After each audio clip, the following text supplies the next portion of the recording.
I mentioned I'm Native American. I'm actually considered by my tribe to be what they call a two-spirit. I'm considered to be both male, female, and something else entirely by my tribe. I've lived in some very conservative places, and it has been awkward, to say the least, for me to try to express sort of the gender queer sides in real life. In Second Life, it hasn't been a problem.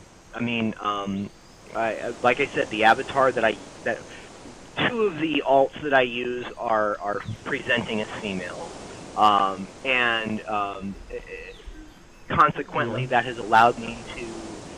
I don't know if experiment's the right word, but at least break out of gender normative roles and um, sort of go, you know what, today I'm going to interact with people as a female. Today I'm going to interact with people as a female robot time traveler. Uh, and it's really not that weird when you think of it that way. That it's just like, you know what, I have this itch that I'd like to scratch. That and it's a believe me, if you ever met me in real life, you would never have any clue I'm anything but a heteronormative male, manly male. I mean, literally, I live in an area with lumberjacks and I dress like one. Okay, and you would never have any guess that I'm anything other than just a normal guy.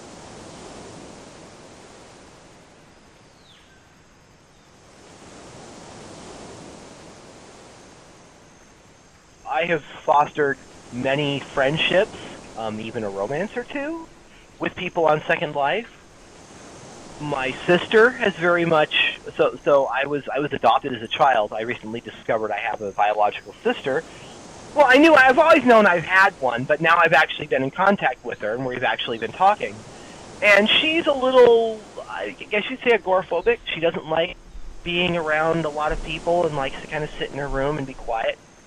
But I kind of drew her out by bringing her into Second Life and letting her play with one of my avatars. I just use my account. It's got tons of money in it if you want to buy things and whatever. Just use this account. And Huh. it's been very I can't think of the right word to use.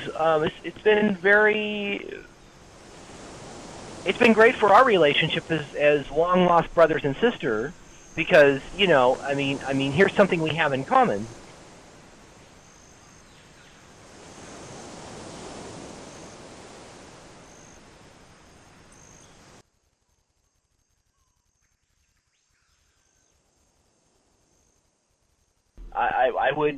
I would say that it is totally possible to form lifelong friendships. I kind of think that I've done that with the citizens of Steelhead, the people that run it, and the other people here in Steelhead. I can come here, you know. I haven't been logged in as much as I used to be, but I can still come here and show up, and everybody's like, "Hey, it's Archer." There's a couple of them. By and large, usually at the point they start becoming, I don't know, important to me at some level. I try to friend them on Facebook or well, I don't really do Facebook much anymore. But point is usually I try to locate them out of band somewhere, be it on Google Plus or Facebook or Twitter or email Yeah. addresses in some cases or whatever. So I can only really think of one or two people that have completely disappeared in the sense that just one day, poof, they were gone. I never saw or heard from them again. Um, but but by and large, no, there are people that I know that have wandered away from Second Life that I still know and are still friends with. I'm at a loss to come up with specific examples because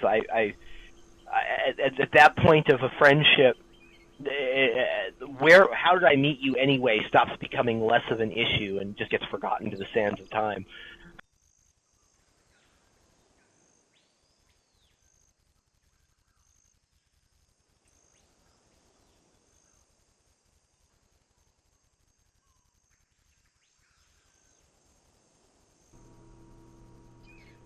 right now I mostly talk to friends and you know change my outfit a lot.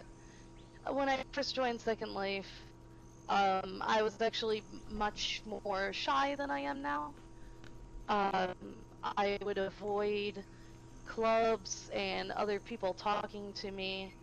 Um, I've actually learned to be less shy because of Second Life, both in Second Life and in real life.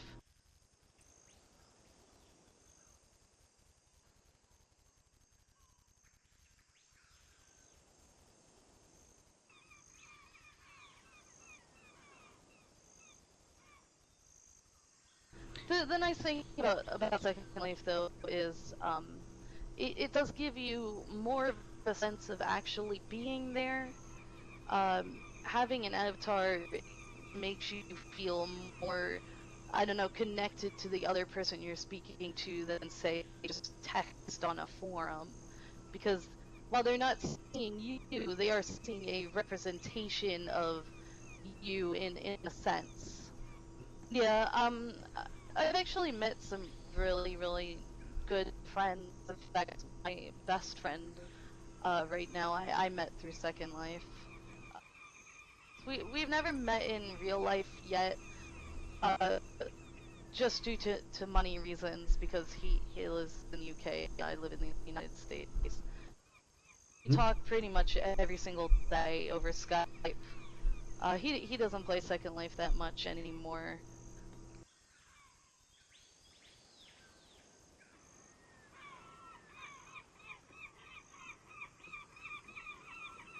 I, I think one of the earliest things that happened to me here that it sticks in my mind to really define what this place was for me. I had been building for some time. The first year I came here, back on the mainland, and had a pretty good sized parcel there, and I started to build a castle there. And it was just for my personal use. And I had a platform at the top of one of the towers where you could sit on these little cushions and meditate, and it would go through an animation with your avatar where you were actually like sitting in a circle with people and meditating and going through like Zen poses and stuff. And when you would sit with the environment turned on right and, like watch a sunset, for example. And I remember one time I was sitting with somebody and meditating, and it was one of the first times that I had tried the little animation thing. And it really made me feel relaxed. There was like some music playing on the channel that was very Zen like, and we were watching the sunset and sort of just deep breathing and enjoying that. And I mentioned to the person that I really was becoming relaxed. And the comment they made to me was something along the lines of, you know, if you're meditating with your avatar, just watching your avatar meditate, but your human sitting at your computer is becoming relaxed from that experience, isn't that kind of the same thing? I mean, at that point, it's no longer virtual. If I'm getting the effect of that, and I immediately, it was kind of a light bulb lit up moment for me. I suddenly realized that there was a lot more to this than I was aware of previously.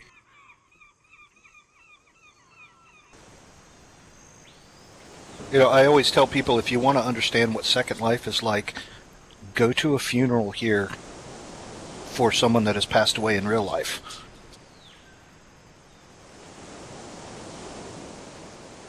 I've known people that have passed away in real life that were I only knew through Second Life, and they touched so many lives in here that their funeral service, the people couldn't get on the sim.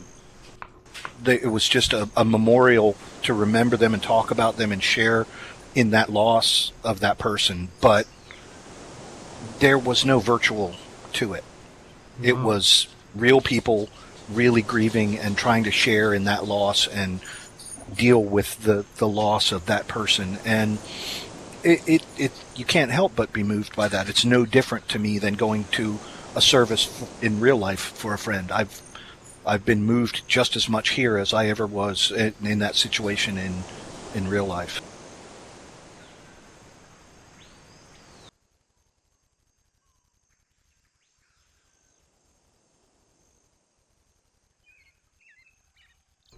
the difficult thing, I think most people, you can't really easily get that kind of human connection on a social level with people in something like World of Warcraft, for example. I mean, there is, the guilds or the friends that you have in those online MMOs and stuff, but it's generally about the game and your role in that team, for example. But here, the humanity, the rawness of your human nature and your social self is so much more at the forefront and so much more exposed here that when you run into it, I think it's rather startling to a lot of people, which is, again, one of the reasons that sexuality becomes such a primary focus for people, because it's not something you generally see in most environments that people are familiar with that look like this, that look like a video game.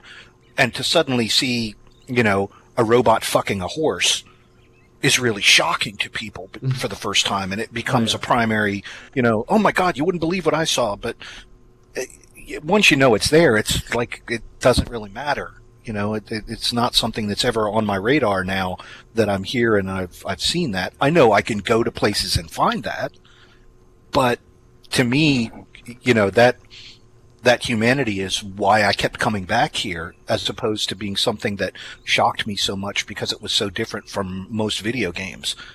But I think it can only exist in an environment like this where you have that open framework.